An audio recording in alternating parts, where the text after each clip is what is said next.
dapat memberikan pengetahuan atau insight kepada Bapak Ibu. Mungkin yang hadir di sini adalah admin ya, adminnya barangkali kemarin waktu petugas kami memberikan pengarahan terkait dengan kewajiban PKP masih ada yang belum jelas. Semoga pagi ini bisa sedikit membuka wawasan Bapak Ibu. Sebelumnya perkenalkan, saya Ika Puspitasari, saya adalah salah satu penyuluh pajak di kantor pajak Blitar. Nah, pagi ini saya tidak sendiri, saya bersama rekan saya, nanti ada Kakak Asmi yang akan memberikan materi, dan juga nanti ada Kak Melisa yang membantu kita di bagian operator. Sebelum dimulai, mari kita berdoa dulu ya Bapak Ibu. Semoga kelas pajak pagi ini berjalan dengan lancar. Mari berdoa menurut agama dan kepercayaan kita masing-masing. Berdoa dipersilahkan.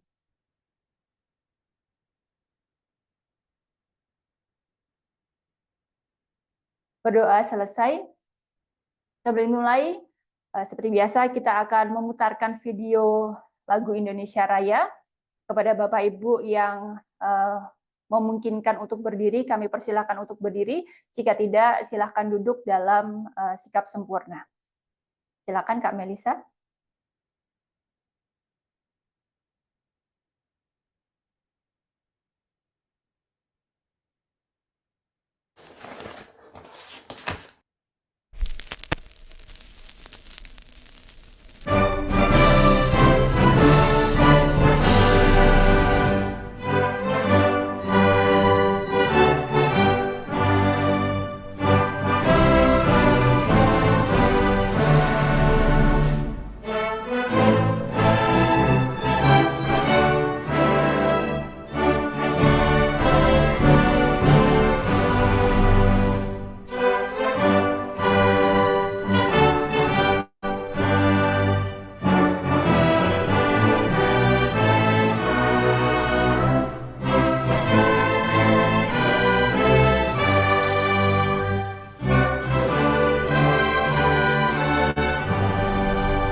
Baik, Bapak Ibu yang berdiri kami persilahkan duduk kembali. Selanjutnya adalah video sambutan Dirjen Pajak Bapak Surya Utomo. Mari kita dengarkan bersama.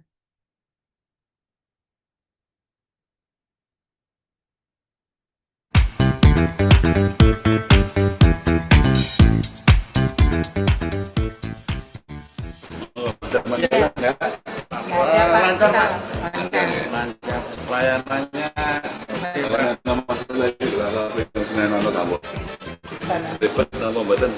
oh, mboten. Sangat membantu deh. Saya waktu datang pertama kali ke sini untuk konsul, terus dibilang kalau enggak kenal enggak sayang, makanya ibu rajin-rajin main ke kantor pajak, jadi tahu. Nah, dan ternyata cepat sekali pelayanannya, terus mudah dimengerti, jadi nyaman Pak. Jadi ada kesalahan apa sedikit, kesulitan apa sedikit, ya sudah langsung saja ke sini. Selalu ke sini.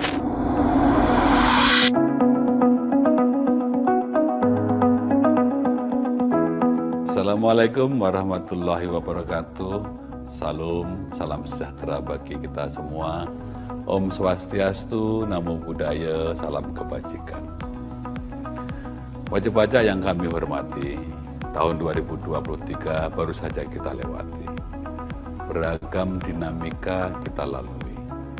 Alhamdulillah berkat dukungan semua pihak dan ridho Allah Subhanahu wa Ta'ala, Direktorat Jenderal Pajak mampu melaksanakan amanahnya dengan baik. Di tengah ketidakpastian geopolitik dunia dan tidak terulangnya program pengungkapan sukarela serta terkoreksinya harga komoditas utama, penerimaan pajak di tahun 2023 masih tumbuh positif dibandingkan dengan tahun 2022. Tidak hanya itu, target penerimaan pajak juga terlampaui untuk yang ketiga kalinya secara berturut-turut.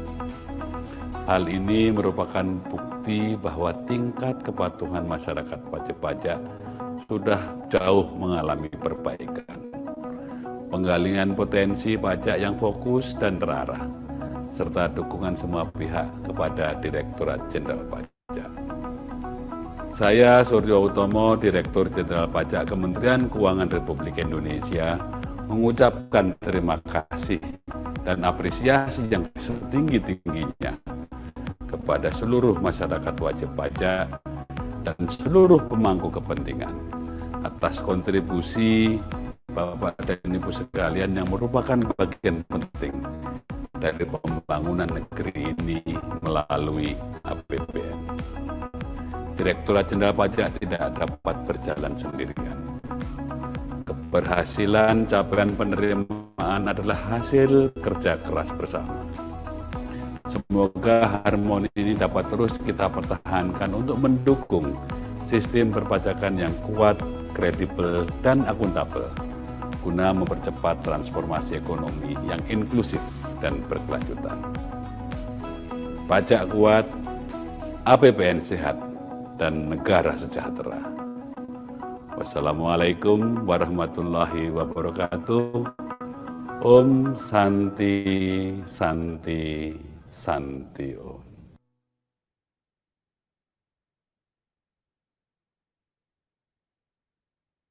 Baik, telah kita dengarkan bersama video sambutan dari Bapak Dirjen kita, Bapak Suryo Utomo. Baik, selanjutnya adalah saat yang kita tunggu-tunggu, yaitu pemaparan materi terkait dengan ketentuan perpajakan pengusaha kena pajak. Sebelumnya kami informasikan kepada Bapak Ibu semuanya bahwa kegiatan kelas pajak kita pada pagi hari ini akan direkam, kemudian Bapak Ibu misalnya ada kendala teknis dapat menonton atau melihat kembali tayangan atau kelas pajak kita pada pagi hari ini, dan juga kita akan upload ke channel YouTube Kantor Pajak Blitar. Dan jika ada pertanyaan, Bapak Ibu bisa langsung menuliskan pada kolom komentar. Ya, nanti setelah kegiatan pemaparan selesai, kita akan adakan tanya jawab. Tanpa berpanjang lebar, mari kita panggil narasumber kita, Kak Asmi. Silahkan Kak Asmi. Mana nih, Kak, kelihatan Kak Asmi? Oh, jadi baru muncul ya gantian ya. Oke, silahkan Kak Asmi. Baik, selamat pagi Bapak Ibu semua. Assalamualaikum warahmatullahi wabarakatuh. Terima kasih saya ucapkan kepada Bapak Ibu semua yang telah hadir dan menyempatkan waktunya di pagi hari ini untuk mengikuti kelas pajak mengenai tentang kewajiban pajak bagi PKP atau pengusaha kena pajak. Jadi sebelum saya mulai, saya mau pantun dulu ya, sekalian perkenalan. Hari Minggu jalan-jalan ke Kota Tua. Paling enak sarapannya pakai bakmi. Selamat pagi Bapak Ibu semua. Mari kita ikuti kelas pajak bersama saya Asmi. Ya. Oke Bapak Ibu semua, yang di sini seperti yang sudah disinggung oleh Ibu Ika, ya, kalau peserta kelas pajak pada pagi hari ini adalah Bapak Ibu yang sudah berstatus sebagai PKP atau pengusaha kena pajak.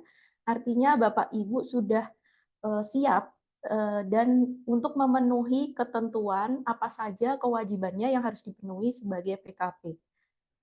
Dulu waktu Bapak Ibu pertama kali mengaktifkan PKP, kemudian install aplikasi, itu sudah dijelaskan sedikit oleh petugas helpdesk mengenai kewajibannya.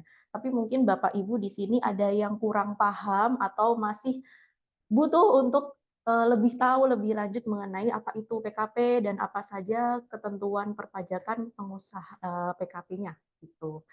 Baik, silahkan Kak Melisa boleh dibantu next slide.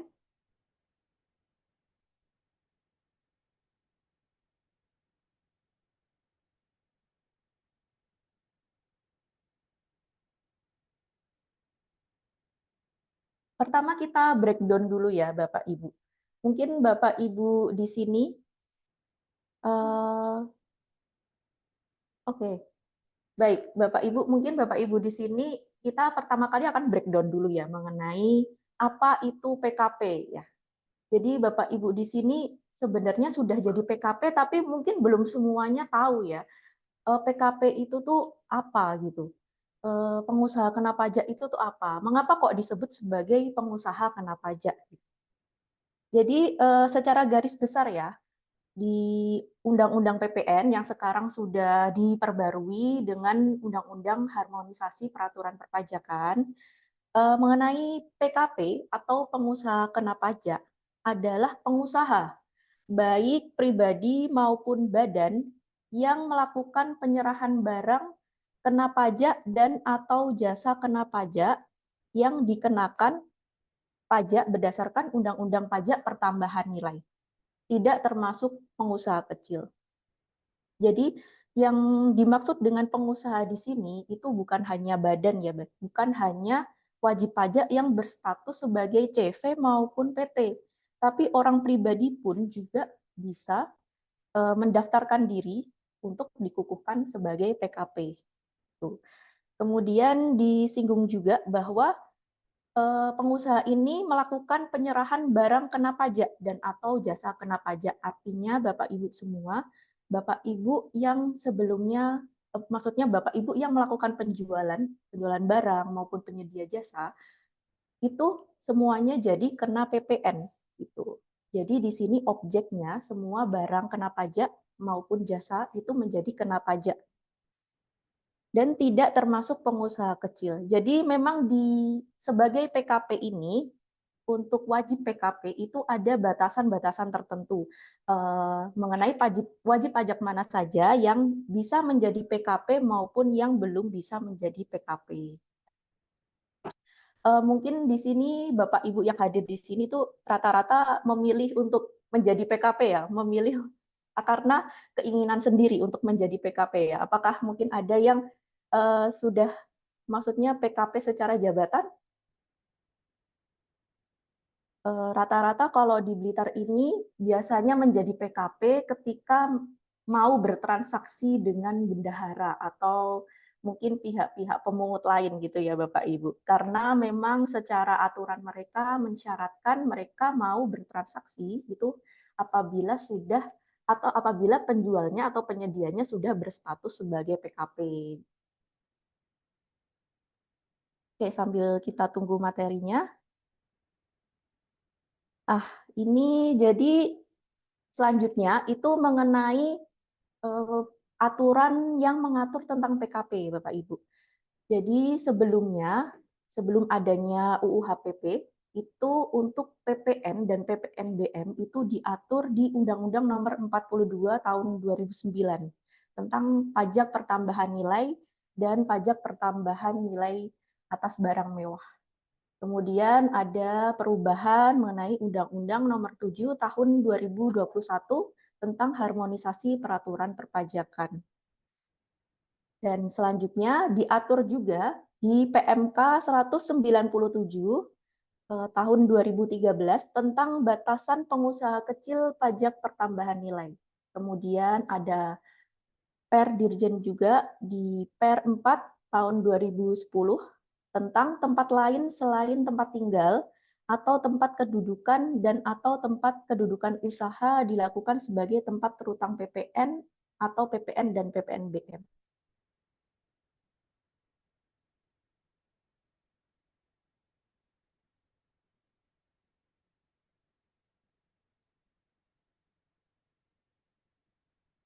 Mohon maaf Bapak Ibu, sepertinya ada kesalahan teknis, kami masih belum bisa share materi, mohon ditunggu sebentar ya.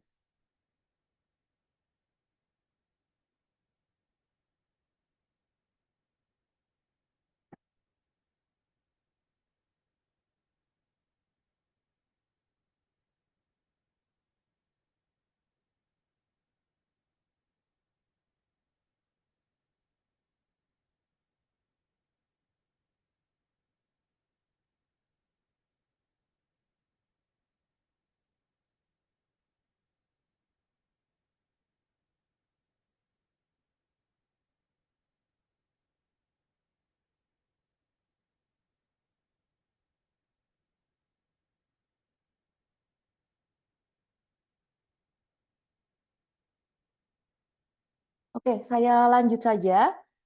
Baik, tadi di PMK 197 diatur mengenai batasan pengusaha kecil untuk memungut pajak pertambahan nilai. Jadi Bapak Ibu, untuk wajib pajak yang melakukan penyerahan barang atau jasa, tetapi omsetnya sudah melebihi 4,8 miliar, maka wajib pajak tersebut wajib untuk melaporkan usahanya untuk dikukuhkan sebagai pengusaha kena pajak.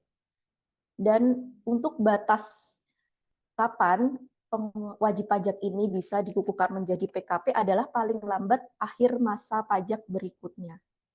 Jadi kalau untuk Bapak Ibu yang omsetnya sudah besar, sudah 5 miliar di dalam 1 tahun, tapi statusnya belum PKP, maka Bapak Ibu wajib untuk melaporkan usahanya untuk dikukuhkan sebagai PKP. Oke, baik. Nanti untuk materinya kami akan share setelah kelas pajak berakhir berikut dengan rekaman kelas pajak pada hari ini. Selanjutnya. Oke, iya ini. Seperti yang sudah saya jelaskan, untuk wajib pajak yang sudah melakukan penjualan, penyerahan barang atau jasa, kemudian omsetnya sudah melebihi 4,8 miliar, maka wajib untuk dikukuhkan sebagai PKP. Itu paling lambat akhir masa berikutnya, akhir masa pajak berikutnya. Akhir masa pajak berikutnya itu maksudnya seperti apa ya? Bisa di slide selanjutnya, Kak Melisa. Ya, ini saya sudah buatkan timeline-nya mengenai skema kapan wajib pajak itu wajib untuk PKP. Jadi ini contohnya di tahun 2024 misalnya saja Bapak Ibu baru mulai usaha di bulan Januari. Kemudian di bulan Mei omsetnya sudah tercapai 4 miliar.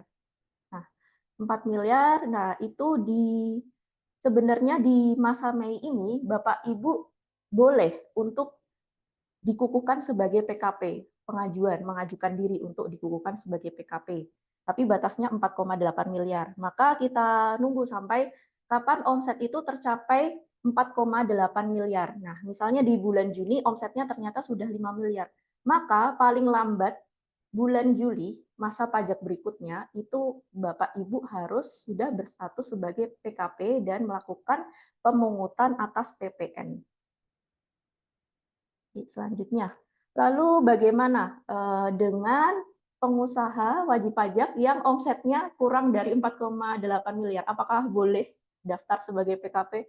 Boleh Bapak Ibu. Jadi kalau misalnya Bapak Ibu masih usaha kecil ya, jadi omset kurang dari 4,8 miliar itu masuknya kategori UMKM. Itu kalau misalnya mau menjadi PKP, apakah boleh? Boleh. Gitu. Itu pilihan ya Bapak Ibu. Jadi kalau misalnya omsetnya masih kurang dari 4,8 miliar, itu Bapak Ibu memiliki pilihan apakah Bapak Ibu mau dikukuhkan sebagai PKP atau masih belum siap untuk dikukuhkan sebagai PKP gitu. Jadi boleh-boleh saja Bapak Ibu UMKM jika ingin menjadi PKP silahkan asalkan status NPWP aktif dan juga sudah melakukan pelaporan SPT tahunan tahun terakhir. Selanjutnya, bagaimana jika omsetnya bagaimana jika omsetnya lebih dari 4,8 miliar tetapi tidak dilaporkan atau tidak dikukuhkan sebagai PKP? Apa konsekuensinya? Jadi kami sebagai DJP dapat mengukuhkan PKP secara jabatan untuk Bapak Ibu yang sudah memiliki omset lebih dari 4,8 miliar. Kemudian kewajiban PKP tetap dimulai sejak omset melebihi 4,8 miliar. Artinya misalnya ketika di tengah bulan, misalnya di bulan Juli Bapak Ibu omsetnya sudah lebih dari 4,8 miliar, tetapi belum melaporkan usahanya untuk dikukuhkan sebagai PKP. Maka sejak bulan Juli itu secara jabatan Bapak Ibu sudah harus menjalankan kewajiban sebagai PKP. Kemudian konsekuensi yang ketiga, sanksi denda 1% dari omset karena tidak menerbitkan faktur pajak, sanksi bunga atas PPN yang terlambat di store, dan sanksi denda Rp500.000 untuk tiap SPT masa PPN yang terlambat dilaporkan. Dan ini berlaku sejak Bapak Ibu sudah memiliki omset di atas 4,8 miliar. Nah, sekarang mengenai tarif PPN, seperti yang Bapak Ibu sudah ketahui, bahwa tarif PPN saat ini adalah sebesar 11% dari harga jual atau dari harga jasa atau jasa yang Bapak sediakan gitu. Dan tarif PPN ini mulai berlaku sejak 1 April 2022 dan saya ingatkan lagi di UU HPP juga disebutkan bahwa di 1 Januari 2025 tarif PPN akan naik menjadi 12%. Selanjutnya. Nah, kita masuk ke kewajiban PKP. Yang pertama adalah memungut PPN atas setiap penyerahan BKP atau JKP, termasuk penyerahan secara cuma-cuma kepada pihak yang memiliki hubungan istimewa. Jadi artinya Bapak Ibu yang sudah melakukan usaha yang menjual barang, itu semua barangnya tanpa ada batasan nilai berapapun itu menjadi barang kena pajak. Artinya barang yang seharusnya dikenakan PPN. Bapak Ibu di sini, PPN itu pada dasarnya termasuk kriteria pajak tidak langsung ya. Artinya Bapak Ibu PKP itu sudah diberikan tugas oleh negara untuk memungut PPN. Jadi dasarnya PPN ini adalah pajak yang dibebankan oleh pembeli atau konsumen atau pengguna akhir. Nah, Bapak Ibu PKP ini tugasnya hanyalah menyetorkan PPN yang sudah dibayar oleh pembeli itu.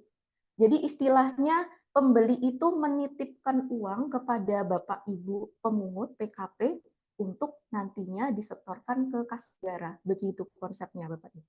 Jadi bukan berarti uang PPN ini uangnya jenengan sendiri ya, uangnya PKP sendiri, bukan. Jadi PPN ini istilahnya uang titipan dari pembeli untuk disetorkan ke kas negara oleh PKP. Selanjutnya, ini contoh penyerahan PPN. Ya, jadi alur penyerahan PPN itu tidak serta-merta ketika Bapak Ibu melakukan penjualan, kemudian pembeli membayar beserta PPN-nya, kemudian Bapak menyetorkan uangnya dari PPN yang sudah dipungut tadi. Jadi PPN ini ada alur distribusinya ya Bapak Ibu.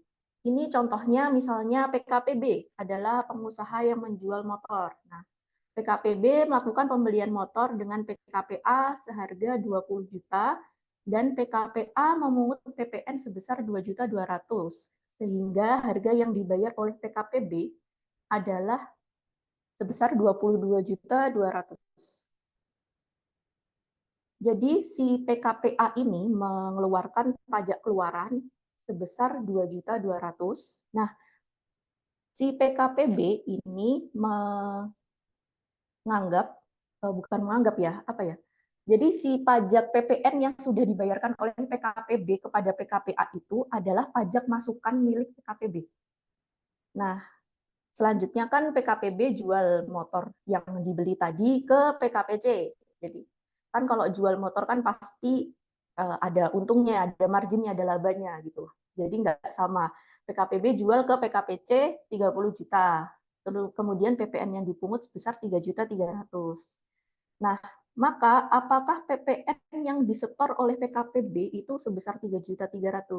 Tidak ya Bapak Ibu. Jadi untuk penghitungannya berapakah PPN yang disetor PKPB ke kas negara itu adalah dari pajak keluaran yang PKPB pungut dari PKPC sebesar 3.300.000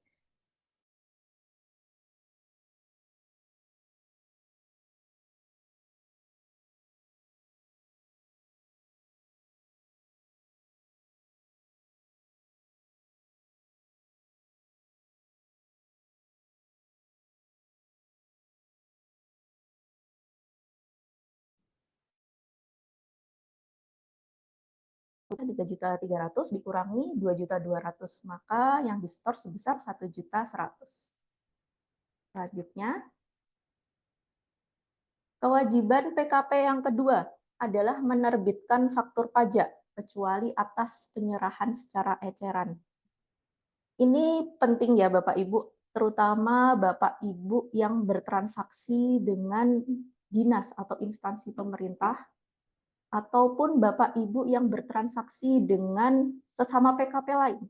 Itu wajib menerbitkan faktur pajak. Faktur pajak ini dibuat pada saat terjadi transaksi barang atau transaksi jasa. Kapan faktur pajak ini diterbitkan? Jadi ada dua hal kapan wajib pajak PKP dapat menerbitkan faktur pajak. Yang pertama adalah pada saat terjadi penyerahan barang atau jasa, atau pada saat terjadi pembayaran. Dalam hal ini misalnya pembelinya ngasih DP dulu, tapi barangnya belum diterima. Nah, pada saat terjadi pembayaran itu, maka sudah terutang PPN dan PKP wajib menerbitkan faktur pajak. Penjual wajib menerbitkan faktur pajaknya. Mana yang terjadi lebih dulu, maka saat itulah sebenarnya sudah terutang PPN, karena di saat itu sudah terjadi transaksi penyerahan barang dan atau jasa. Kemudian bagaimana penyerahan secara eceran, maksudnya gimana? Misalnya Bapak Ibu di sini punya jualan barang seperti minimarket gitu. Itu kan konsumennya konsumen akhir pengguna. Nah, itu penyerahan secara eceran. Nah, kalau penyerahan secara eceran itu bukan berarti karena tidak dibikinkan faktur jadi nggak kena PPN, bukan. Jadi untuk PPN-nya tetap dipungut, tetapi tidak dibikinkan faktur. Nanti untuk setorannya, PPN-nya berapa yang sudah dipungut itu nanti ada namanya PPN yang digunggung. Selanjutnya, nah ini adalah faktur pajak, itu ada 9 kode transaksi, tidak usah dihafalkan ya. Ini sudah tersedia di aplikasi e-faktur yang Bapak Ibu miliki. Biasanya yang paling sering digunakan itu adalah kode yang 01 dan 02. Ya. 01 adalah penyerahan kepada PKP, sesama PKP bisa, atau kepada wajib pajak yang pembeli atau konsumen lain dalam jumlah besar. Kemudian yang kedua adalah penyerahan ke pemungut atau bendahara instansi pemerintah. Artinya Bapak Ibu yang bertransaksi dengan instansi pemerintah itu karena PPN-nya sudah dipungut oleh bendahara, maka fakturnya dibuat yang 02, yang kode 020. Selanjutnya,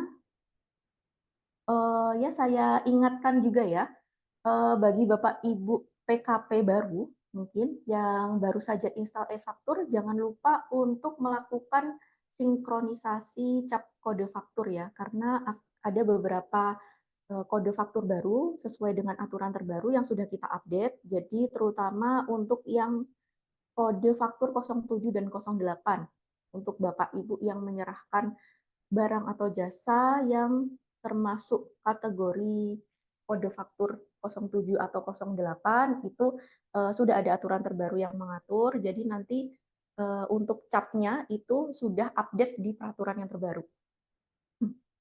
Selanjutnya, yang ketiga ini yang paling penting ya Bapak Ibu. Kewajibannya adalah menyetorkan PPN yang telah dipungut dan melaporkan ke SPT masa PPN.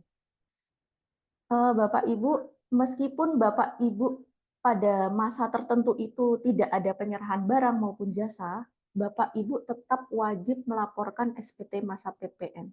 Ada atau tidak ada kegiatan usaha, selama Bapak Ibu masih aktif berstatus sebagai PKP, maka wajib melaporkan SPT masa PPN. Kenapa Bapak Ibu tetap wajib melaporkan? Karena kalau misalnya Bapak Ibu lupa karena tidak ada kegiatan, apa yang harus saya laporkan gitu.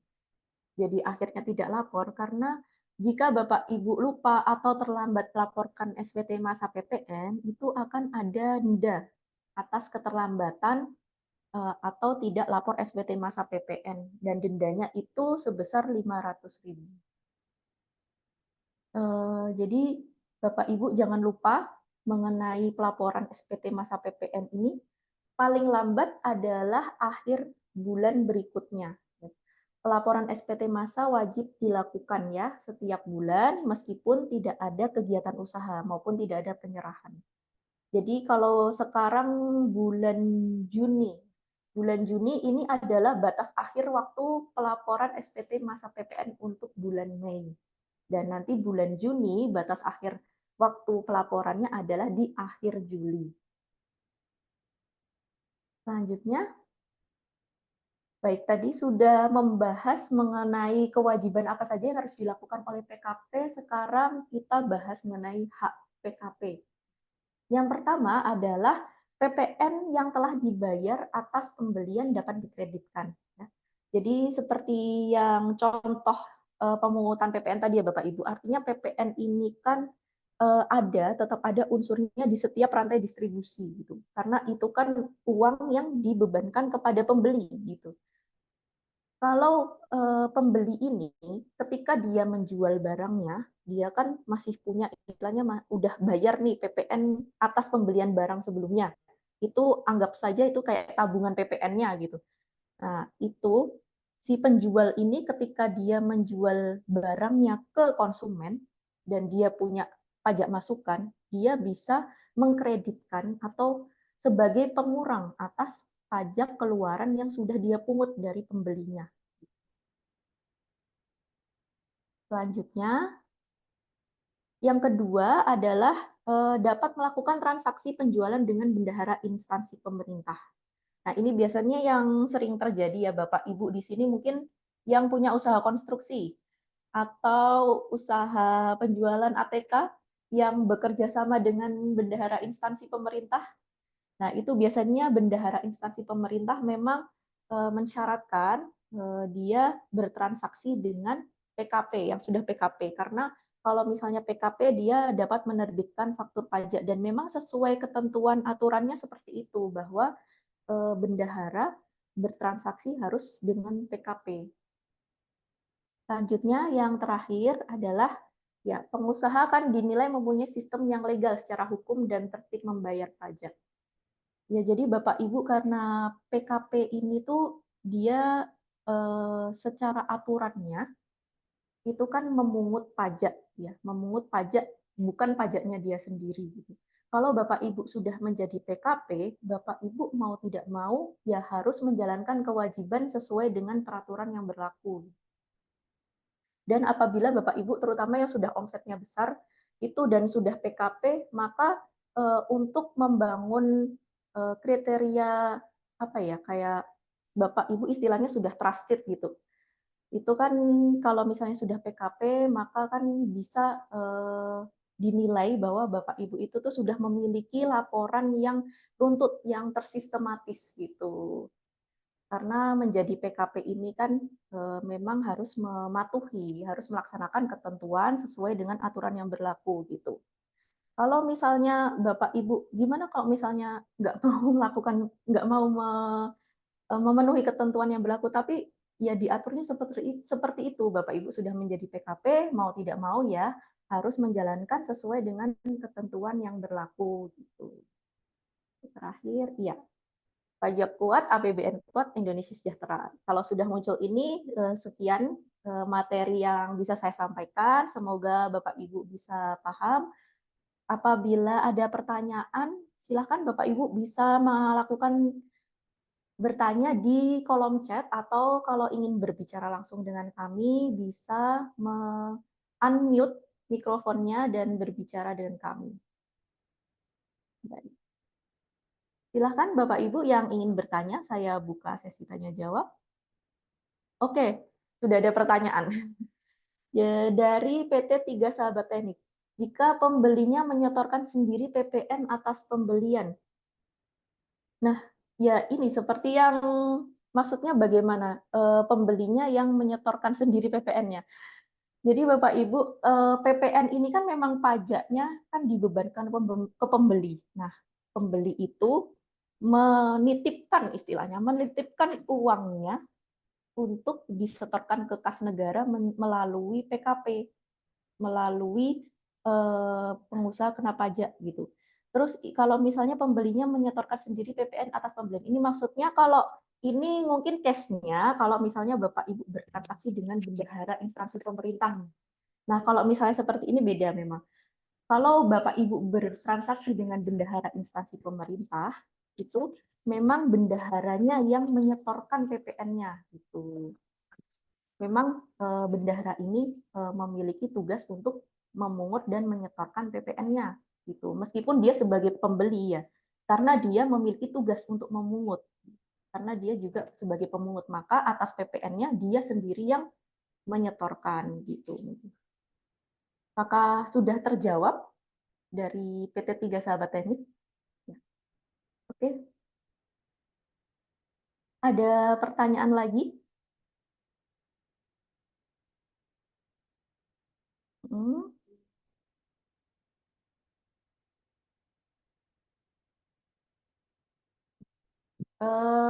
Tadi ada pertanyaan dari Bapak Saud Ibrahim ya, Kak Melisa.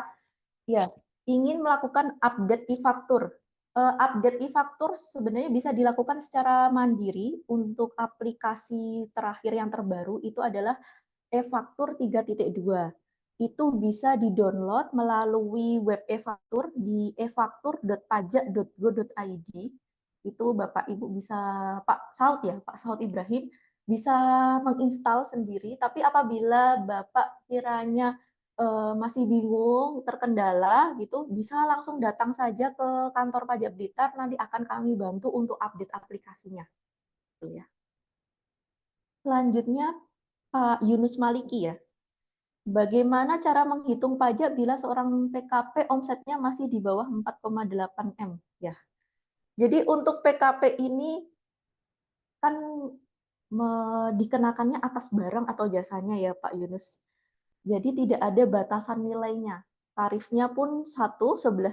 Jadi meskipun omsetnya Bapak masih di bawah 4,8 M, kemudian Bapak juga sudah memilih atas kesediaan sendiri untuk menjadi PKP, untuk PPN-nya ya sama. Misalnya Pak Yunus melakukan penyerahan barang gitu sebesar 1 juta. Maka PPN yang dikenakan atas barang itu adalah 1.110.000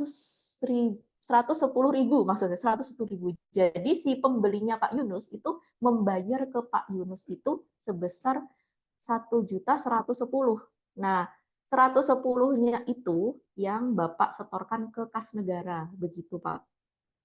Jadi tidak ada batasan berapapun nilai barangnya itu, semuanya jadi kena PPN gitu, kecuali diatur lain oleh undang-undang. Ada beberapa yang memang tidak dikenakan PPN, misalnya kayak uang tunai gitu, itu kan tidak barangnya.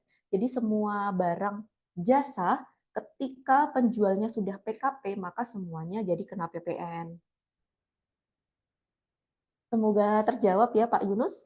Kemudian dari Gas Elpindo Jaya, kami punya customer rumah sakit, tapi mulai tahun 2022 pertengahan di PPh dan PPN atas namanya kok RS ya, apalagi sekarang PPh PPN yang saya tidak pernah dikasih ke kalian, betul bagaimana ya? Iya Bapak Ibu, di PMK 59 ya, di PMK 59 tahun 2022 itu memang sudah diatur untuk pembuatan billingnya apabila bertransaksi dengan bendahara atau instansi pemerintah itu atas namanya sudah atas nama instansinya, instansi bendaharanya, atas nama pemungutnya. Jadi untuk rekanannya itu tidak lagi dimunculkan di billingnya karena pajaknya kan sudah dibayar dan disetor oleh si bendaharanya sebagai pemungut begitu. Kemudian, tapi kalau misalnya ini customernya bendahara, transaksinya itu dengan Gas Elpindo Jaya itu barang ya. Kalau misalnya bendahara itu kan dia pemungutan pajaknya itu kan ada dua, PPh pasal 22 dan PPN. Nah, yang untuk PPh pasal 22 itu pembuatan billingnya masih sama. Itu yang pertama adalah nama rekanannya, atas nama Gas Elpindo Jayanya, nanti di bawahnya itu baru dituliskan NPWP pemungutnya. Jadi masih muncul di data transaksi itu, pajak itu masih milik si rekanannya. Tapi kalau untuk PPN-nya itu sudah full memakai identitas NPWP bendaharanya gitu. PPH dan PPN. Iya, memang. Apalagi sekarang PPH PPN yang disetor tidak pernah dikasih ke kita lagi karena memang sudah dipungut sama RS-nya, Pak. Bu, jadi tidak ada yang disetorkan lagi oleh rekanannya gitu, oleh si penjualnya atau penyedianya begitu. Jadi Bapak Ibu Gas Elpindo Jaya yang harus dilakukan kepada bendaharanya, kepada rumah sakitnya adalah menerbitkan faktur dengan kode 020 dan untuk apabila melakukan penyerahan barang yang kena PPh 22 maka Bapak Ibu Gas Elpindo Jaya bisa meminta bukti potong ke RS-nya gitu. Kemudian yang ketiga dari as jeans multigarment. Kalau dari UMKM sudah PKP dan omset lebih dari 4,8 M, apa harus lapor lagi ke kantor pajak? Iya Bapak Ibu. Kalau misalnya UMKM, awalnya UMKM, kemudian ternyata usahanya berkembang besar dan omsetnya sudah lebih dari 4,8 M. Masa bulan di saat omset itu sudah tercapai 4,8 M seperti timeline yang sudah saya jelaskan tadi, itu sebenarnya Bapak Ibu sudah wajib PKP. Dan itu seharusnya Bapak Ibu ke kantor pajak untuk minta dikukuhkan sebagai PKP. Gimana kalau misalnya Bapak Ibu membiarkan saja, saya nggak mau PKP gitu. Ya, nanti kami bisa melakukan pengukuhan PKP secara jabatan. Jadi kalau misalnya sampai akhir tahun ternyata Bapak Ibu tidak melaporkan usahanya untuk dikukuhkan sebagai PKP. Nah, Bapak Ibu secara tidak langsung itu tuh sebenarnya sudah wajib PKP sejak omset 4,8 itu tercapai. Misalnya tercapainya di bulan Agustus gitu. Di bulan Agustus sudah 5 miliar gitu omsetnya. Bulan Agustus itu sebenarnya sudah wajib untuk PKP dan sudah harus memungut PPN gitu. Kalau misalnya sampai Desember ternyata tidak menjadi PKP ya, maka sebenarnya itu bisa ditarik mundur gitu kewajiban PKP-nya dari bulan Agustus sampai Desember. Jadi tetap harus lapor ya ke kantor pajak untuk dikukuhkan sebagai PKP. Karena kalau misalnya melaporkan sendiri untuk menjadi PKP gitu, misalnya di bulan September kan paling lambat itu 1 bulan berikutnya di bulan September mau menjadi PKP, maka kewajiban PKP-nya terhitung mulai sejak masa September begitu. Selanjutnya dari PT 3 Sahabat Teknik. Satu lagi Kak, jika kita melakukan pembelian misal di tanggal 1 bulan Mei untuk stok gudang dan kami baru bisa menjual di bulan 10, apakah faktur pajak yang dikeluarkan pada saat transaksi pertama bulan 1 tadi bisa digunakan untuk pajak masukan di bulan 10? Mengenai pengkreditan faktur pajak masukan ya. Jadi untuk pajak masukan yang Bapak Ibu peroleh dari pembelian barang sebelumnya itu bisa dikreditkan sampai dengan 3 bulan sejak faktur pajak masukan tadi dibuat. Misalnya ini pembelian untuk bulan Mei, maka pengkreditan pajak masukannya bisa memilih untuk dilakukan di bulan Mei, Juni, Juli, sampai Agustus gitu. Jadi tidak bisa digunakan di bulan 10 nih, karena sudah lewat lebih dari 3 bulan.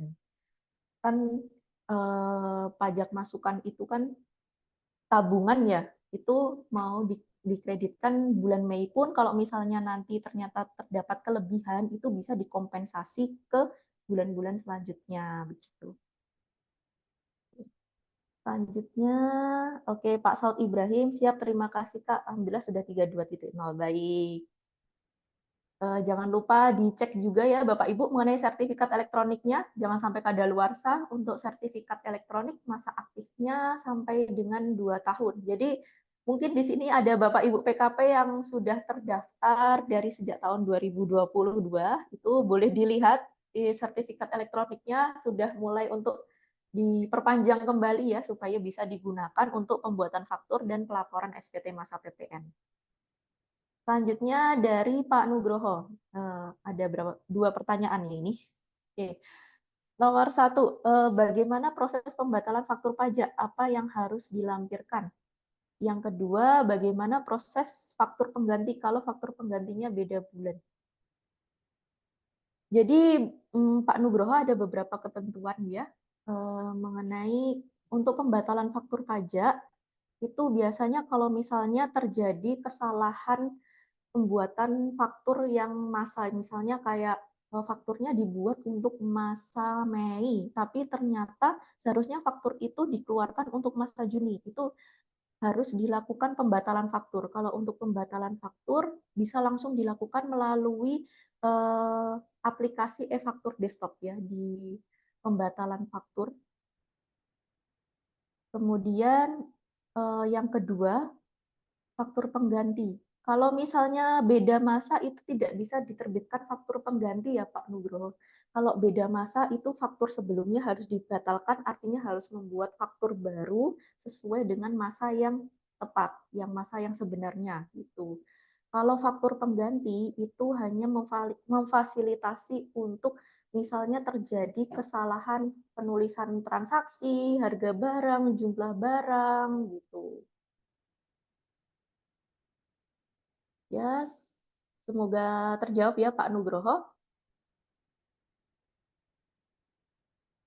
Oke, Pak Yunus bertanya lagi. Pajak tahunan apakah masih bisa menggunakan 0,5% bila omsetnya masih di bawah 4,8 miliar? 4,8 miliar. Iya Pak Yunus bisa. Jadi kalau selama Pak Yunus omsetnya masih di bawah 4,8 M, ya itu masih bisa menggunakan tarif 0,5% selama masih boleh kan untuk wajib pajak UMKM yang memakai tarif 0,5% ini kan ada batasan waktunya ya sejak kapan dia terdaftar. Nah itu kalau misalnya untuk orang pribadi itu selama 7 tahun sejak dia terdaftar dan itu dihitungnya kalau misalnya terdaftarnya 2018 ke bawah itu dihitungnya dari tahun 2018 sejak PP 23 tahun 2018 berlaku.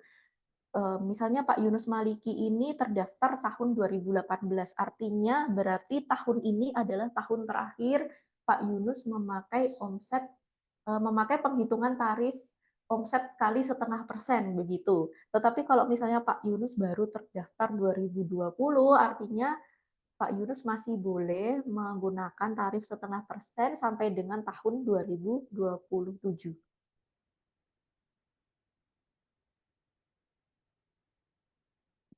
Kemudian, tapi kalau misalnya selama jangka waktu 7 tahun itu, misalnya ternyata di tahun ketiga atau keempat gitu ya Pak Yunus, misalnya alhamdulillah omsetnya sudah di atas 4,8 M, maka itu sudah tidak boleh lagi memakai tarif yang 0,5% dan harus memakai penghitungan tarif PPh pasal 25.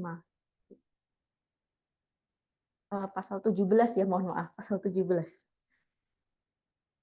Oke, selanjutnya dari Gas Elpindo Jaya.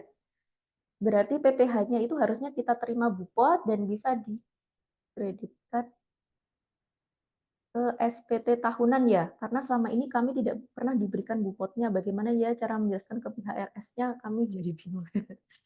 Iya, Bapak Ibu. Jadi kalau misalnya transaksi dengan instansi pemerintah, kita memang memiliki hak untuk meminta bukti potongnya ya. Dan bukti potongnya itu bisa dikreditkan, kalau untuk PPh, itu bisa dikreditkan di SPT tahunan. Gitu.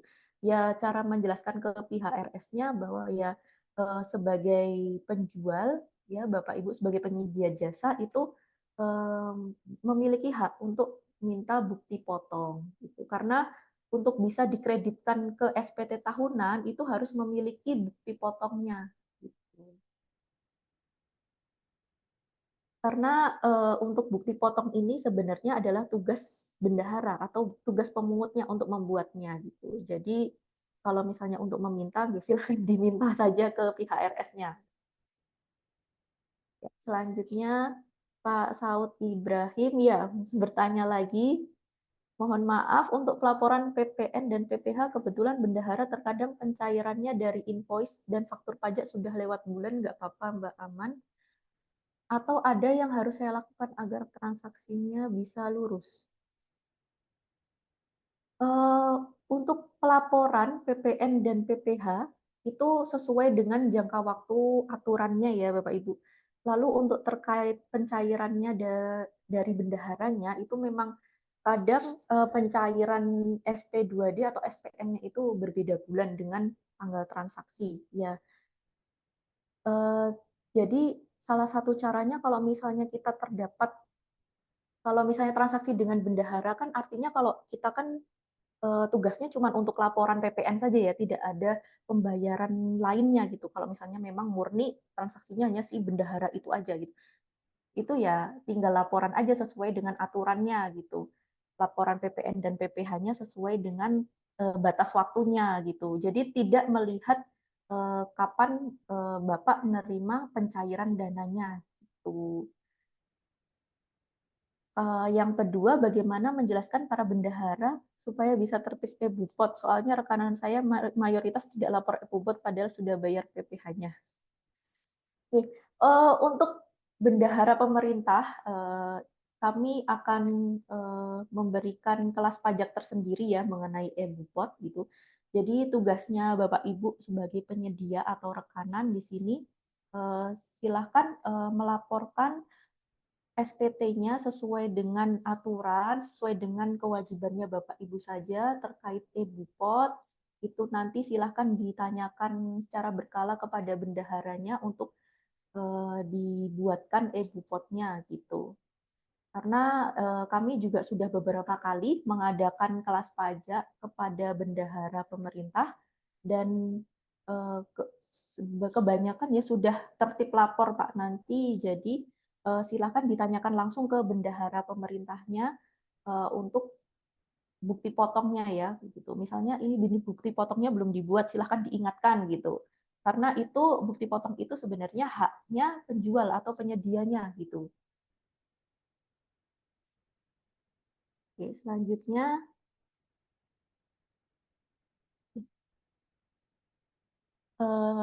dari Asjins Multi Garment. Selanjutnya UMKM ada omset maksimalnya apa tidak? Ya, UMKM itu tadi omset maksimalnya adalah 4,8 miliar ya. Gitu. Jadi kalau misalnya Bapak Ibu yang omsetnya sudah di atas 4,8 miliar itu wajib PKP. Kalau masih di bawah 4,8 miliar itu boleh memilih mau dikukuhkan sebagai PKP atau tidak. Yang selanjutnya dari Kak Rini Sri R. Kak, apabila ada transaksi retur, sedang lawan transaksinya tidak punya NPWP, apa bisa transaksi tersebut diakui dan bisa menjadi pengurang PPN keluaran? Untuk transaksi retur, kalau untuk pembuatan faktur, bagi yang lawan transaksinya tidak punya NPWP, itu bisa diisikan dengan NIK-nya. Itu maksudnya transaksi returnya bagaimana ya? Yang sebelumnya sudah dibuatkan faktur atau belum gitu. Mohon Kak Rini Sri R bisa dijelaskan lagi transaksi returnya seperti apa? Apakah sebelumnya sudah dibuatkan faktur? Fakturnya itu seperti apa dan bagaimana? Dari PT 3 Sahabat Teknik. Oh, menjawab dari Rini Sri R. Oke. Selanjutnya ke Pak Nugroho. Yang satu, untuk lampiran faktur pajak yang dibatalkan, apakah tidak dilampirkan pada waktu laporan? Dua, untuk perusahaan eceran waktu laporan, apakah perlu lampiran penjualannya? Ya. Yang nomor satu, untuk lampiran faktur pajak yang dibatalkan. Jadi kalau faktur pajak yang dibatalkan itu ketika klik dibatalkan di aplikasinya, itu Pak Nugroho silakan melakukan upload ulang faktur ya.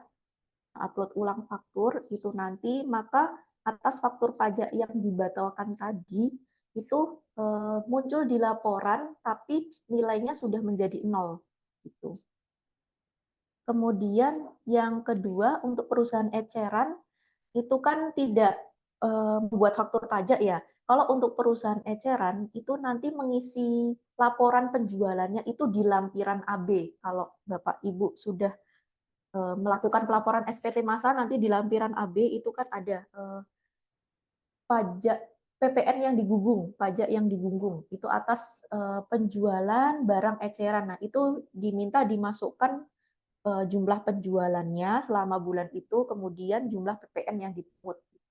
Nanti dimasukkannya di bagian situ ya. Nanti di bagian situ sudah akan otomatis akan masuk ke lampiran ke bagian induk SPT PPN-nya. Jadi tidak ada lampiran-lampiran lain yang harus dilampirkan. Selanjutnya dari Priscilla. Cara perpanjang sertifikat elektronik bagaimana Bu? Bisa online atau langsung ke KPP? Ya, untuk sertifikat elektronik karena sekarang sudah bukan masa pandemi ya Bapak Ibu, maka diajukan secara langsung ke KPP terdaftar dan diajukan langsung oleh direkturnya, wajib oleh direkturnya sendiri ya.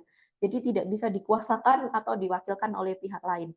Untuk tata caranya itu sama dengan pengajuan sertifikat yang baru. Gitu. Selanjutnya Kak Rini lagi ya. Kak, apabila omset pada bulan ke-9 sudah melebihi 4,8 M, untuk bulan berikutnya apa masih bisa menggunakan tarif final? Sudah. Kalau untuk yang di tengah bulan September itu boleh memakai tarif final sampai dengan bulan Desember. Nanti di tahun pajak selanjutnya itu sudah ganti tarifnya memakai tarif yang biasa. Kalau PPh badan berarti pakai tarif PPh badan, kalau PPh orang pribadi nanti pakai tarif PPh orang pribadi gitu. Jadi kalau yang terkait penggunaan fasilitas tarif setengah persen kali omset itu berlaku sampai dengan berakhirnya tahun pajak tersebut gitu.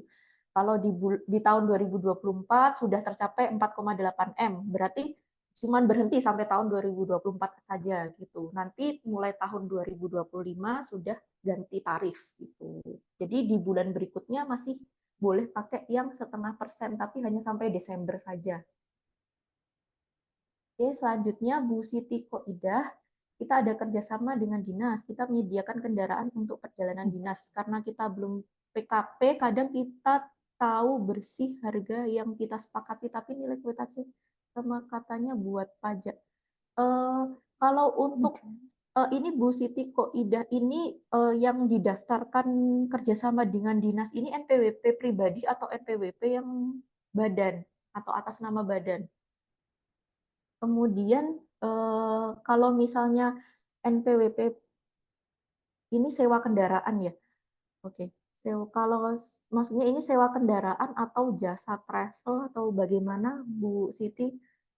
Karena kalau misalnya Bu Siti Koidah ini menyediakan kendaraan, berarti apakah melakukan sewa kendaraan saja untuk dinasnya? Kalau misalnya sewa kendaraan ke dinas, itu dikenakan PPh 23 atas sewa itu 2%.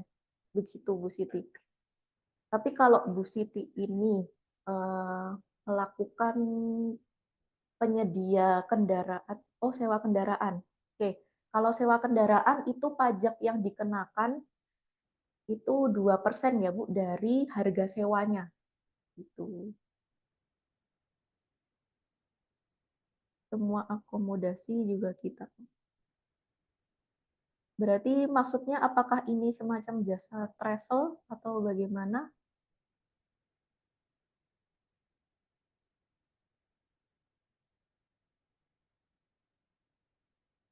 Ya, travel. Kalau untuk NPWP-nya atas nama pribadi atau badan, Bu Siti? Kalau misalnya NPWP pribadi. Kalau untuk orang pribadi yang melakukan penyedia jasa travel, maka dikenakan pemotongan PPh pasal 21 ya. Itu tarifnya 5% kali 50% kali harga transaksinya gitu. Jadi kalau untuk orang pribadi itu pajak yang dikenakannya PPh pasal 21 Bu Siti. Begitu. Kalau belum PKP ya tidak ada PPN-nya. Oke, baik. Semoga terjawab ya. Apabila Bu Siti mungkin mau berkonsultasi lebih lanjut, bisa menghubungi WA konsultasi kami di 0812 5941 berapa? 5941 8451 Oke, nanti boleh dibantu Kak Melisa di kolom chat ya untuk WA konsultasinya.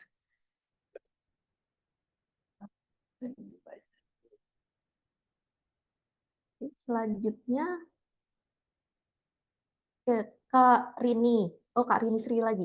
Kak, apabila kita sudah terlanjur mengajukan PKP sedangkan realisasinya sampai 2 tahun belum ada kegiatan gitu.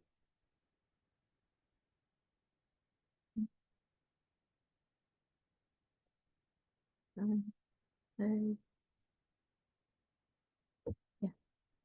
Realisasi sampai 2 tahun belum ada transaksi, apakah status PKP tersebut bisa dicabut? Ya. Tidak ya, Bu Rini atau Kak Rini.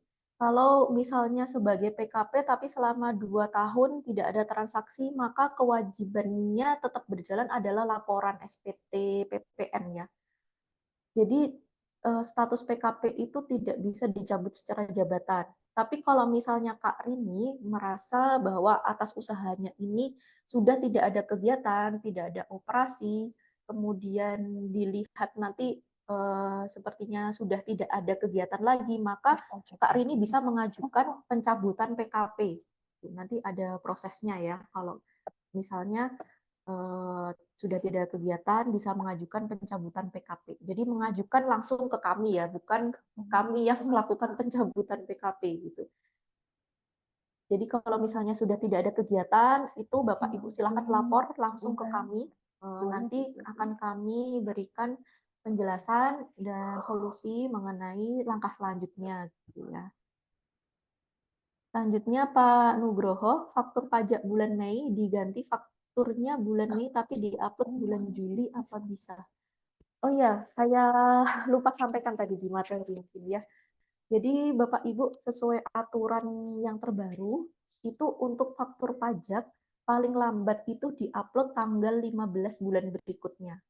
Jadi untuk pertanyaan Pak Nugroho ini, apabila faktur pajaknya masa Mei, nah berarti maksimal diuploadnya di bulan Juni, 15 Juni, di tanggal 15 Juni. Ini tidak mengenal hari libur ya, karena semuanya sudah dilakukan secara online, maka tidak ada hari libur. Meskipun tanggal 15 Mei-nya jatuh di hari Sabtu atau Minggu, maka tetap wajib dilakukannya maksimal tanggal 15. Oh ya, ya. Ketentuan ini berlaku untuk faktur yang pertama kali dibuat atau faktur baru. Tetapi misalnya Pak Nugroho itu di bulan Mei sudah bikin faktur pertama kali, terus diupload, dilaporkan. Kemudian ternyata di bulan Juli ada perubahan di faktur itu. Artinya kan harus menerbitkan faktur pajak pengganti. Kalau untuk faktur pajak pengganti itu kapanpun bisa. Ya tidak mengenal waktunya. Gitu Pak Nugroho. Tapi jangan lupa juga untuk melakukan pembetulan SPT-nya ya. Ya.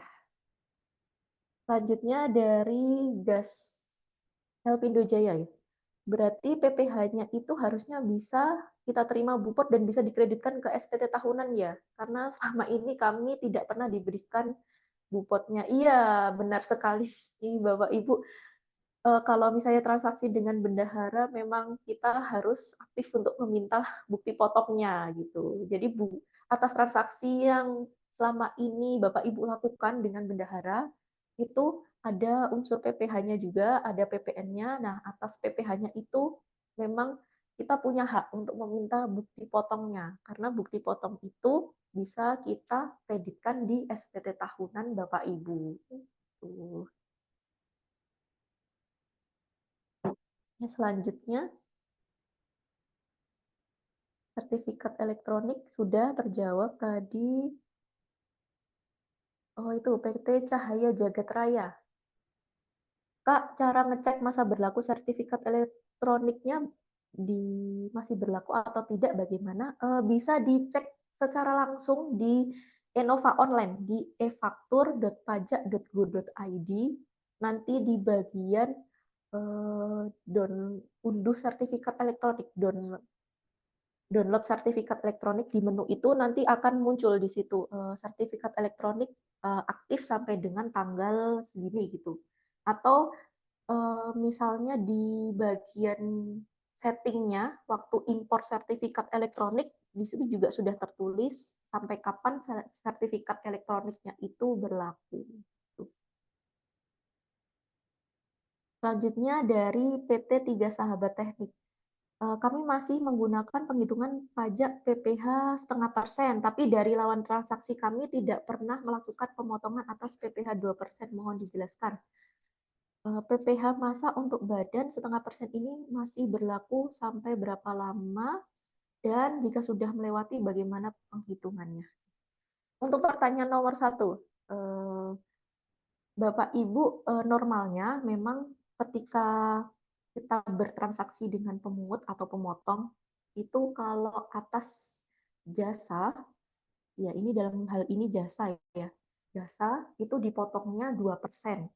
Itu secara aturannya gitu. Tetapi apabila Bapak Ibu itu masih bisa melakukan penyetorannya pakai fasilitas 0,5% dari offset, itu Bapak Ibu bisa menunjukkan surat keterangan PP 23 tahun 2018, dalam hal ini PP 55 tahun 2022, itu ditunjukkan saja ke pemotong atau pemungutnya, ke bendahara, misalnya contohnya, kalau misalnya Bapak Ibu itu menggunakan tarif yang 0,5%. Nah, untuk suketnya ini bisa di-download secara mandiri di DJP online ya Bapak Ibu. Cuman kalau misalnya Bapak Ibu tidak pernah menunjukkan suket PP 23 ini, itu kan pihak pemotongnya akan memotong sebesar 2%. Nah, itu Bapak Ibu silahkan minta bukti potongnya ya, bukti potong ke pemungut atau pemotongnya gitu. Nanti bukti potongnya itu juga bisa dikreditkan di SPT tahunan. Kemudian yang kedua, PPh masa untuk badan 0,5% ini berlaku sampai berapa lama? Ya. Untuk badan itu jika untuk kategori badan yang berbentuk PT itu masa berlakunya sampai dengan 3 tahun sejak terdaftar. Jadi boleh memilih memakai 0,5% ini selama 3 tahun. Terdaftar tahun 2024 PT-nya. Maka maksimal bisa menggunakan tarif 0,5% itu sampai tahun 2027.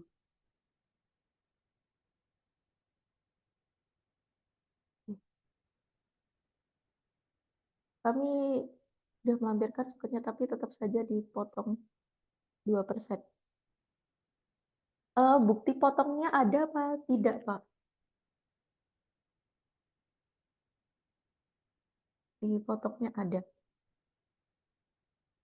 Ya, kalau misalnya bukti potongnya punya dan ada, itu silakan nanti dikreditkan saja di SPT tahunan.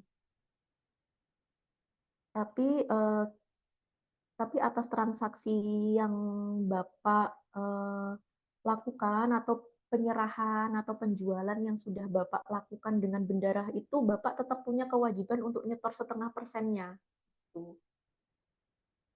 Misalnya kalau misalnya Bapak case-nya itu sudah dipotongnya 0,5%, maka atas transaksi itu tidak perlu disetor sendiri. Tapi karena ini dipotongnya masih 2%, maka atas penjualan itu Bapak atau Ibu masih harus menyetor 0,5%-nya gitu. Tapi kalau bukti potongnya itu ada, bisa dikreditkan di SPT tahunan. Gitu. Oke, tadi saya lanjutkan ya mengenai masa berlaku penggunaan tarif 0,5% kalau untuk PT selama 3 tahun, kalau untuk yang CV, koperasi, dan lain-lain, atau mungkin di sini yang lagi rame itu PT perseorangan dan BUMDes itu selama 4 tahun sejak terdaftar.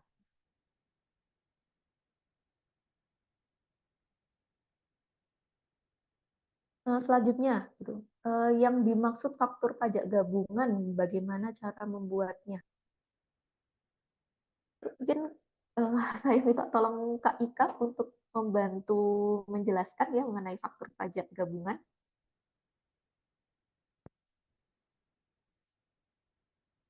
Oke, halo Kak Asmi. Oh, ini terus saya pindah dulu ya. Ini kayaknya terpecah. Apakah saya sudah terlihat? Belum. Pindah posisi saja. Oke, jadi untuk Bapak tadi nanya Pak siapa ya? Pak Nugroho. Pak Nugroho ya. Bapak Nugroho, kalau misalkan faktur pajak gabungan, misalnya Bapak membeli di satu toko atau satu tempat ya untuk beberapa barang yang berbeda selama dilakukan di satu masa yang sama, boleh fakturnya digabung. Kadang-kadang kalau kita beli misalnya udah langganan nih Pak ya, beli barang beberapa nih, terus kemudian nggak di satu hari gitu ya, tapi masih di bulan yang sama di tempat penjual yang sama, itu boleh fakturnya digabung jadi satu. Mungkin itu ya Pak ya. Semoga bisa membantu. Hari ini antusias sekali ya Kak Asmi. Iya, ramai sekali yang bertanya. Banyak yang bertanya. Sebenarnya kita senang kalau kayak gini ya. Artinya Bapak Ibu juga punya concern terhadap kewajiban PKP gitu ya. Kalau ragu silahkan bertanya. Apakah ada lagi Kak Melisa yang bertanya? Oke. Misalkan ada retur barang, yang laporan siapa ya Bu? Ya penjual, ya pembeli. Ya. Jadi misalnya pengajuan retur gitu kan, artinya kan ada perubahan nih Pak ya.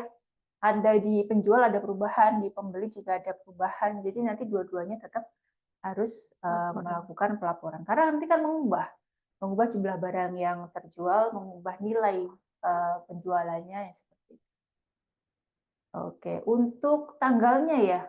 Untuk tanggalnya boleh di tanggal terakhir Pak, masih di masa itu ya. Kalau enggak berarti kan cut off-nya tanggal akhir bulan ya. Akhir bulan boleh Pak, di akhir bulan. Konsepnya sama seperti bukti potong ya. Beberapa transaksi di satu masa boleh dijadikan satu faktur, tanggalnya tanggal terakhir aja. Jadi misalkan memang udah selesai nih bulan Mei kemarin misalnya, beli di beberapa tanggal. Nah, nanti di pembelian terakhir atau di tanggal terakhir nanti baru diterbitkan faktur, seperti itu juga boleh. Kan biasanya diakuinya juga pembelian atau penjualan itu per bulan. Kemudian ada lagi nggak Kak Melisa ini? Oke. Menu scroll tergantung deskripsi. Oh, ini dibantu nih Kak ya. Terima kasih Pak Saud Ibrahim ya, cara ngecek masa berlaku Sertel. Terima kasih. Kemudian kalau untuk UMKM, maksimal 7 tahun dari pendaftaran PKP-nya. Jeans multi garment, bukan dari tanggal PKP, tapi tanggal terdaftar NPWP-nya Kak. Ya, jadi kewajiban untuk UMKM ini kan terkait dengan PPH. Kalau PKP terkait dengan PPN. Ya, jadi yang mendasari penghitungan 0,5% ini UMKM ini adalah PPH-nya. Jadi 7 tahun semenjak terdaftar. Misal, karena aturan ini berlaku tahun 2018 ya, dulu waktu PP berapa? PP23 dulu, kemudian PP55 tahun 2023. Jadi kalau misalnya Bapak Ibu kawan pajak ada yang terdaftar sebelum tahun 2018, itu ngitungnya dari tahun 2018. Ya, 2018, 19, 20, 21, 22, 23, 24, terakhir tahun ini. Ya, kalau misalnya Bapak Ibu kawan pajak terdaftarnya tahun 2022, ngitung 7 tahunnya berarti tahun 2022, 23, 24, 25, 26, 27, 28. Ya. Jadi ngitungnya dari kapan Bapak Ibu terdaftar sebagai NPWP. Jadi status PKP tidak mempengaruhi penghitungan secara UMKM. Tapi harus dipastikan ya, memang dipastikan pada saat terdaftar Bapak Ibu memilih untuk menggunakan tarif PP 55. Ya. Kadang-kadang memang keterbatasan pengetahuan, artinya belum tahu informasi nih gitu kan, bingung waktu daftar itu milih yang mana. Akhirnya memilih PPH pasal 17 gitu ya, menggunakan tarif umumnya, itu berarti nggak bisa menggunakan penghitungan yang UMKS 0,5%. Jadi tidak otomatis ketika kita mendaftar terus omset kita 0,5%, di bawah 4,8 miliar, maksud saya kemudian dia boleh menggunakan tarif 0,5% tidak, ya tetap tergantung pilihan pada saat pendaftaran NPWP. Jadi silakan berhati-hati. Gimana Kak? Yang Ada lagi nggak? kayak ada Kak Rini. Hari ini lagi? Iya, Oke, Kak Rini. yang terkait retur PPF, Oh, gitu. retur faktur. Apabila transaksi retur, sedang lawan transaksinya tidak punya NPWP, apa bisa transaksi tersebut diakui dan menjadi pengurang PPN keluaran? Faktur pajak sudah dibuat dan sudah diupload. Jadi kalau misalkan Kak Rini ini melakukan retur, berarti kan Kak Rini juga harus menginput ya returnya. Jadi kedua belah pihak. Jadi seperti faktur pajak pengganti dan kemudian retur itu kedua belah pihak harus melakukan input. Otomatis misalnya meskipun lawan transaksinya ini adalah non PKP ya, tapi begitu ada retur berarti kan mengubah nilai dari faktur pajak keluarannya, otomatis nanti mengurangi ya Kak ya. Artinya kan barangnya dikembalikan ke kita, berarti kan nilai barang kita bertambah tapi penjualannya kan berkurang. Jadi update-nya di kedua belah pihak. Kalau misalkan pihak pembelinya ini adalah non PKP, otomatis kita yang nanti mengupdate datanya sesuai dengan data returnya. Seperti ya Kak Rini ya. Kalau misalkan ragu, boleh bawa ketika ada transaksi retur, silahkan nanti ke kantor, nanti dibantu petugas kakak-kakak penyuluh ini untuk membuat faktur returnya ya. Ada menunya nanti di menu faktur di aplikasi e-faktur desktop ya Kak ya. Ya, habis Sudah ya? habis. Oke, nggak ada lagi. Oke, terima kasih banyak atas antusiasmenya ke Bapak Ibu peserta kelas pajak pada pagi menjelang siang hari ini. Dengan berakhirnya tanya jawab ya, berakhir pula kelas pajak yang kita selenggarakan pada hari ini. Jangan lupa untuk lapor setiap bulan apapun yang terjadi harus tetap dilaporkan ya, karena lumayan dendanya juga 500.000 ya seperti dibilang Kak Asmi tadi. Kemudian kalau misalkan ada pertanyaan, ada misalkan ragu terkait dengan aplikasi, itu silakan datang ke kantor pajak dengan membawa laptopnya sekalian ya Kak. Jadi nanti bisa dibantu petugas untuk memperbaiki kendalanya. Nah, kelas pajak pagi hari ini akan kami upload di YouTube, di channel YouTube-nya Pajak Blitar, dan juga nanti kami akan mengirimkan rekaman Zoom ini kepada Bapak Ibu yang sudah melakukan registrasi di registrasi ke kita kemarin ya. Jadi kalau misalkan belum registrasi dan belum mendapatkan rekaman Zoom sekaligus materi, Bapak Ibu bisa WA ke kita di 081259418451 ya. Silakan disimpan nomornya karena nanti informasi terkait dengan kelas pajak ataupun pengumuman-pengumuman nanti biasanya kita akan bagikan lewat WhatsApp kita ya. Jadi itu adalah nomor resmi dari kantor pajak Blitar ya, bukan penipuan. Baik, sekian.